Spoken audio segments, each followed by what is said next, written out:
Imagine you've lost everything, your children, your health, your livelihood. Then your closest friends arrive and explain that you deserved it. When you protest, they double down. You deserve worse. This is the setup of one of the most radical texts in Western literature, and what its protagonist does next redefines virtue itself. The poetic dialogue of Job, chapters 3 through 27, stages this confrontation, Job and three friends debating across three increasingly bitter cycles. Forget the patient Job of popular imagination. This Job is furious, loyally, and blasphemous by any conventional standard. Job opens with a curse, not on God, but on the day of his birth. He doesn't ask why this happened. He asks why he's still alive. Then Eliphaz speaks, and with one question changes everything. What innocent man ever perished? Notice what just happened. Job was lamenting existence. Eliphaz introduced the category of justice into a conversation where Job hadn't raised it. This is retributive justice, the belief that God ensures the good prosper and the wicked suffer. If you're suffering, you must have sinned. Eliphaz meant to comfort, he lit a fire instead. Then Bildad escalates. Speaking to a grieving father, he says, "If your son sinned against him, he dispatched them for their transgressions." A man who buried his children is told their deaths were deserved. Zophar goes further still. Job deserves worse than he's gotten. This pattern intensifies across all three cycles. Eliphaz begins with gentle implication and ends listing crimes Job never committed. Bildad starts blunt and eventually his speech deteriorates. Zophar's third speech never comes at all. The debate breaks down under the weight of its own cruelty. Job draws a devastating conclusion from the friend's logic. If suffering proves sin, but he hasn't sinned proportionally, then God must be indifferent to moral status. He finishes off both perfect and wicked, Job declares, and here the text plants a stunning verbal echo.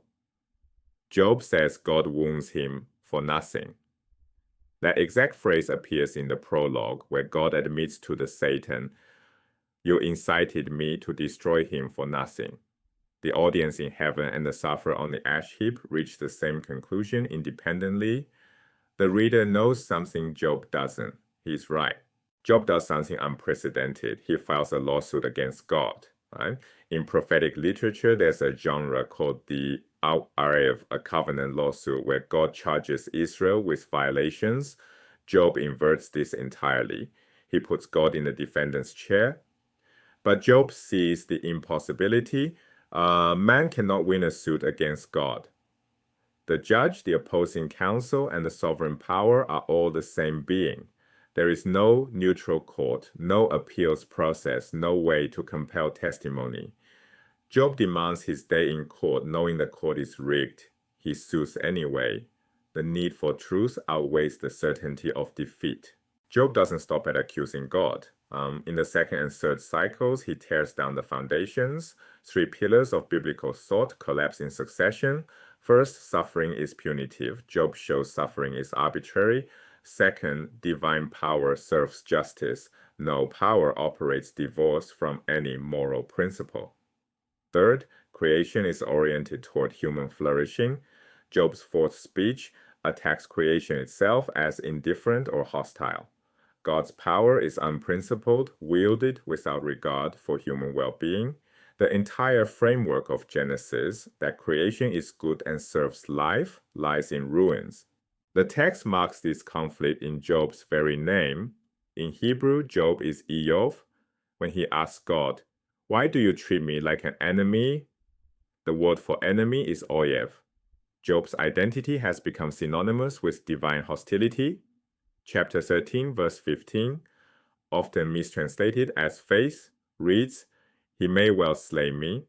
I may have no hope, but I must argue my case before him." This is not piety. It is defiance. Job expects God to kill him, not execute, since there is no just cause but murder. His only hope that the evidence won't be buried. "Earth, do not cover my blood." Job urges the friends to open their eyes. Honest observation demolishes their theology. Chapter 21 delivers the killing blow against retributive justice. One man dies in robust health, all tranquil and untroubled. Another dies embittered, never having tasted happiness. They both lie in the dust and are covered with worms. There is no moral pattern, none.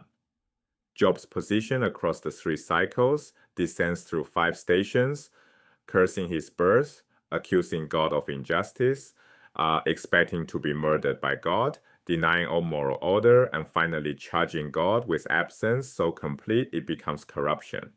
By cycle 3, Job can't even find God to deliver the lawsuit. God isn't merely unjust. God is irresponsibly absent, and wickedness flourishes in the vacuum. Pause on the friends. Their theology doesn't merely fail to comfort Job, it escalates into active cruelty. Right? The logic forms a closed loop. Theology says suffering is deserved punishment. Job suffers. Therefore, Job must have sinned. Therefore, contempt and hostility toward Job are justified. And that hostility reinforces the theology, which is never questioned. The exit, or maybe the theology is wrong, is walled off. People will blame victims before they let their picture of a moral universe come apart at the seams. Every instrumental reason for virtue has been destroyed. Suffering is random. God is absent. Morality has no cosmic enforcer. Nothing compels righteousness. And then Job speaks, by the life of God who has denied me justice, and Shaddai who has embittered my life, so long as there is breath in me and God's spirit is in my nostrils, my lips will speak no wrong, nor will my tongue utter falsehood. I persist in my righteousness and will not yield. This is the climax of the entire dialogue. The Satan predicted no one would hold on to virtue when suffering goes unrewarded. God wagered otherwise. Job, knowing nothing of that wager, proves God right. The verbal echo is unmistakable. Still, he holds on to his integrity. Transactional virtue, do good, receive good, is destroyed. What remains is virtue as intrinsic value. Do good because it is good. Kaufman captured it. The poet raises Job to the bleak summit of righteousness, bereft of hope, bereft of faith in divine justice. Greenberg, the sheer heroism of a naked man, forsaken by God and friends, still maintaining faith in the value of his virtue. The patient Job of the folk tale and the raging Job of the poetry are the same person. Each clings to righteousness, not because it will be rewarded, but because it is right. Job knows bitterly it will not be rewarded. He began with a curse on the day of his birth. He ends with a curse on the day of his birth. Between those twin curses, a man who lost everything discovered that the one thing that cannot be taken from you is your refusal to let go of it.